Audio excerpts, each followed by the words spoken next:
Welcome to a special edition of Biztechasia Health and Wellness Show. Now, this show is part of our partnership with the 2022 Merdeka Award. The Merdeka Award Trust was established by Petronas and Shell in 2007 to recognize and reward individuals and organizations whose work and achievements have not only contributed to the nation's growth, but also inspired greatness in the people of Malaysia. Now, our guest today is Dato Professor Dr. Adeeba Kamarulzaman, and she receives the Health and Science and Technology Award in the 2022 Merdeka Awards. Now, Professor Dr. Adeeba has been a driving force behind mitigating the spread of infectious diseases such as HIV/AIDS, and has been instrumental in structuring policies and responses that have led to the prevention, treatment, and reduction of HIV and AIDS cases for over 30 years. Now, to tell us more, welcome to the show, Professor Adeeba. Thank you very much, Brian. It's a pleasure to be here. Now, Professor, for a start, could you tell us a little bit of yourself and your journey to becoming a doctor? Well, I was not one of those people who always knew that I wanted to be a brain surgeon.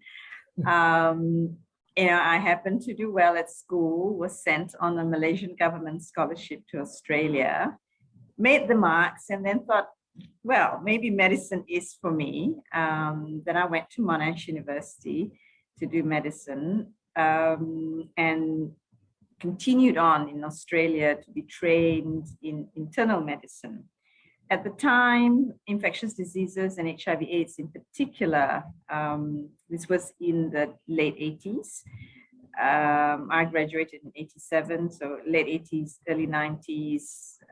There was a lot of interest in HIV/AIDS, and that became, so infectious diseases became my chosen subspecialty in internal medicine, because I really worked with some very inspiring colleagues, senior colleagues. And here I am, after studying and working in Australia, in Melbourne in particular, for about 15 years. My husband and I decided to come back to Malaysia and give back, I guess. So here we are, 20 odd years later, 25 years later to be exact.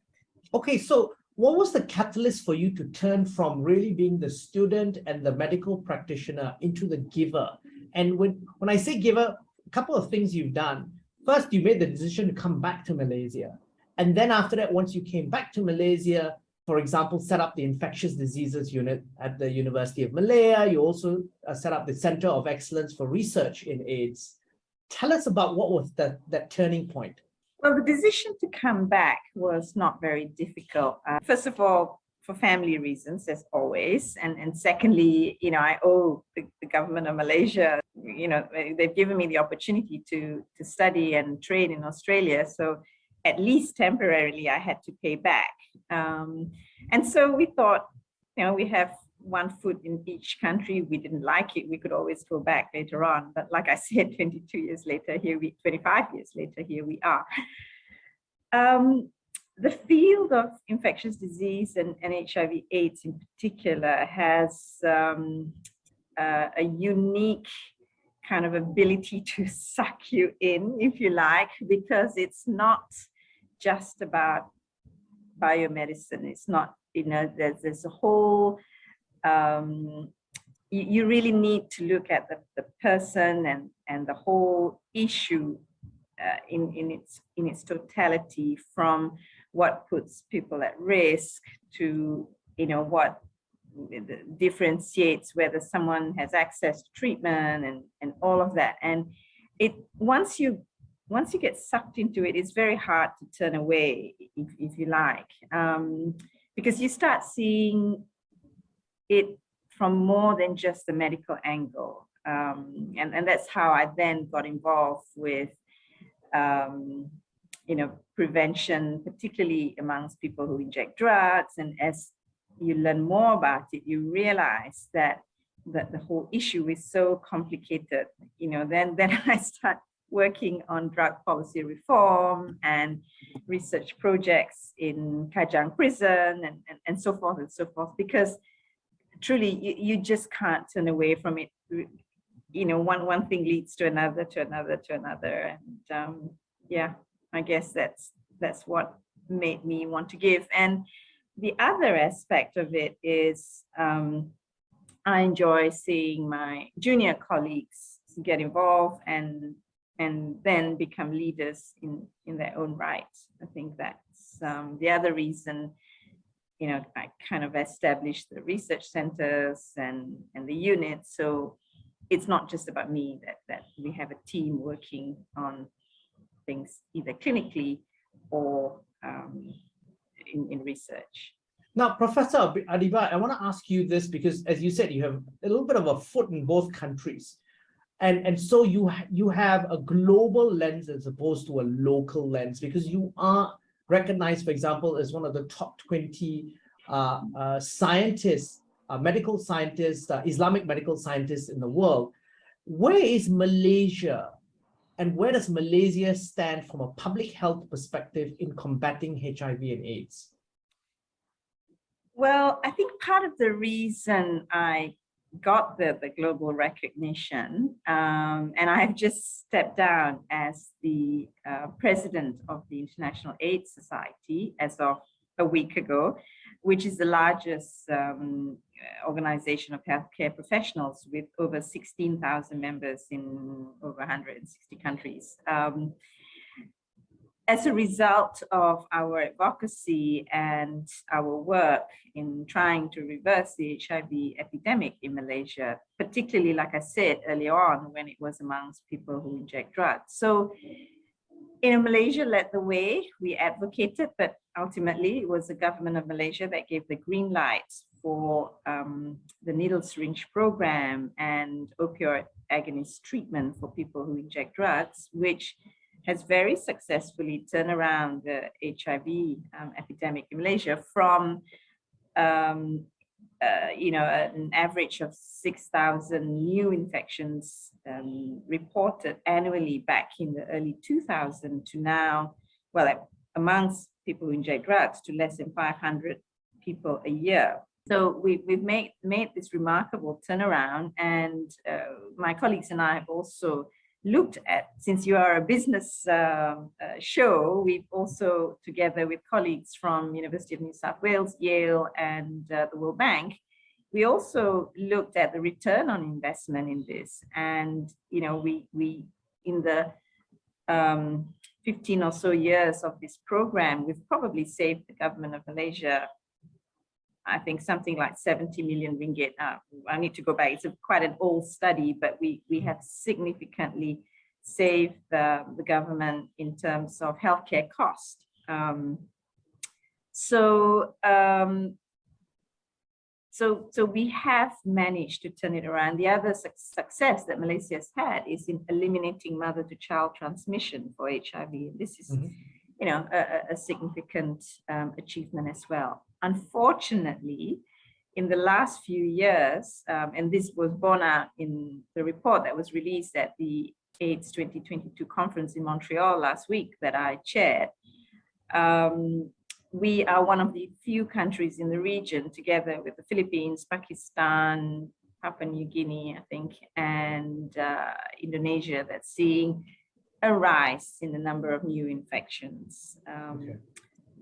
In Malaysia, and for Malaysia, the mode of transmission now, rather than injecting drug use, because we're now providing clean needles and syringes, is through sexual transmission, particularly amongst men who have sex with men. So there's a lot of work to do to bring those numbers down again, but I'm confident that if we work together, we can.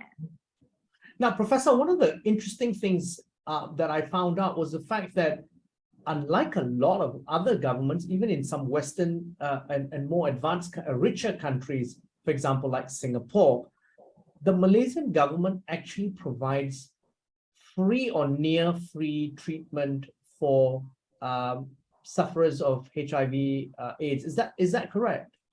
Yeah, and I think this is again something that we can be proud of.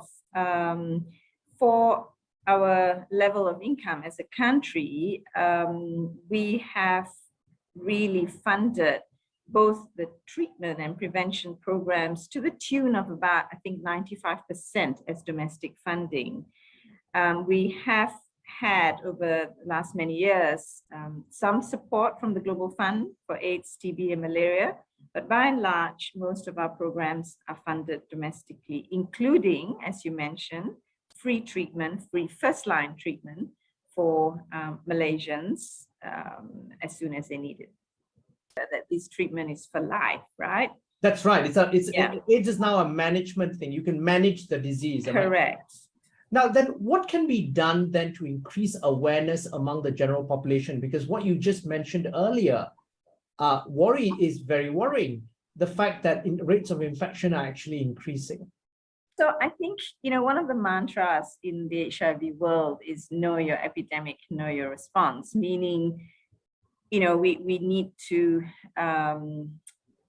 take stock of who and where the infections are more common. And in our case, it's among young people, particularly amongst men who have sex with men. In contrast, for example, in sub-Saharan Africa, the infection is more common amongst young girls and women. So, but in our region right now, it's, including Malaysia, it's amongst men who have sex with men. And so we need to craft our programs accordingly. I think it's important for to have ongoing general awareness around HIV/AIDS, but more specifically, particularly in current resource constrained era for health, that you focus on who are the people who are most at risk and tailor your prevention programs accordingly. So, for example, what we are doing at the Malaysian AIDS Council is reaching out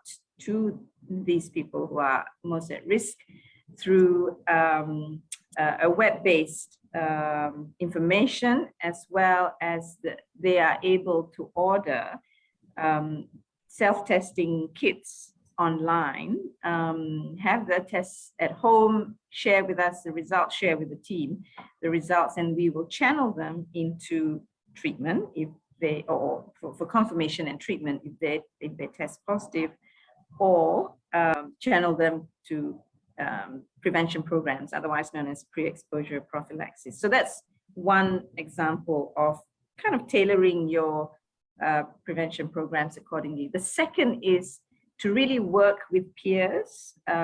So it makes more sense to work amongst networks of, for example, men who have sex with men, to deliver the message, to even deliver the prevention and treatment programs. And these have been proven scientifically to show that it's more effective.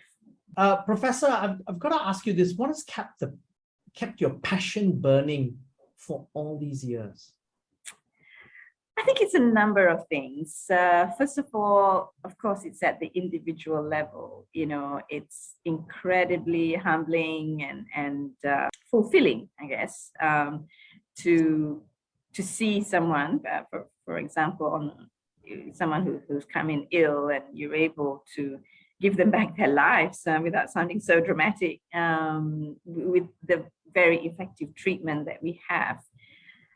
Secondly, I think to be part of a global movement of people who are extremely passionate, and this was borne out in the AIDS conference in Montreal. I think, throughout the 5-day conference, we were having advocates and activists demonstrating throughout the conference. It was a headache for me and the conference organizers, but in the end, it showed the passion and made the noise.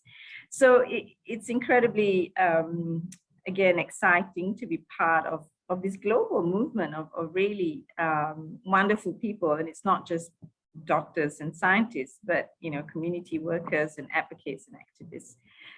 And thirdly, I guess the science excites me. The fantastic advances that we've had in the last 30 years, I trained when there was no treatment. Patients were dying right, left, and center around me. And now we have treatment that not only allows someone living with HIV to live a normal, healthy, productive life, and normal lifespan compared to someone who's not living with HIV, but also that if they achieve what we call undetectable viral levels, that they will not transmit the infection onwards to their sexual partners without wearing condoms. The concept of U equals U, or undetectable equals untransmissible. So the other major advance that we've had is this pill that, if given once a day, can reduce the risk of infection by more than 90%. And now we have injectables that can do, to prevent HIV infection very, very effectively as well. So this constant sort of advances is to, and which will lead, inshallah, to the end of AIDS by 2030 as a public health threat is very inspiring and very exciting to be a part of. But Professor, with all of this, how do you feel about winning the Merdeka Award in your category? It is, of course, a huge honor, and I'm honored to accept it on behalf of all my colleagues that have worked to get me where I am today. I mean, it's not a one-man show, right? Now, Professor, I'm deeply humbled to have the opportunity to interview you, and I've learned a lot during this conversation. But before we leave, any final words of or thoughts that you'd like to share with our audience before we end the conversation? So, Brian, since we've been talking a lot about HIV/AIDS, I have a gazillion and one things to talk about health in Malaysia in general. But since we've been talking about HIV/AIDS in particular, I think globally the alarm bell has been sound. We've made incredible progress in the last 30 years to really reverse the trend of global HIV/AIDS pandemic, but in the last couple of years, the decline has stalled, and that's also reflected in what's happening in Malaysia. But I think it is really a disease that we can, compared to 30 years ago, that we can overcome if we work together, if we follow the science. The tools are there, whether it's treatment or prevention. Tinggal lagi, as we say in Malay, we have to implement them to scale. And to do that, like with COVID, we need to work together. We need to bring communities with us. We need to, all the healthcare professionals and scientists need to work together, policymakers with the community. And we can do it. Countries less advanced than us, namely this year, we're again at the AIDS conference, we were celebrating Botswana. Imagine Botswana with a prevalence of 20% has reached or surpassed the goals of what we call the 95, where 95% of people living with HIV know their status, been tested, know their status, 95% are on treatment, and 95% have achieved undetectable levels. So if Botswana can do it, Rwanda can do it, so can Malaysia. Fantastic. On that note, thank you very much for taking your time to be on the show, Professor. It's my pleasure, Brian. Thank you. Thank you for having me. I'm Brian Fernandez, and we've been speaking to Dato Professor Dr. Adeeba Kamarulzaman, the Professor of Medicine and Infectious Diseases at University of Malaya and an adjunct associate professor at Yale University, on Biztechasia Health and Wellness Show. This show is part of our partnership with the 2022 Merdeka Award. This video and podcast will be on our social media platforms as well as our website, www.biztech.asia. It can also be viewed on our syndication partner platforms, which include TV, radio, websites, and social media platforms. Thanks a lot for tuning in.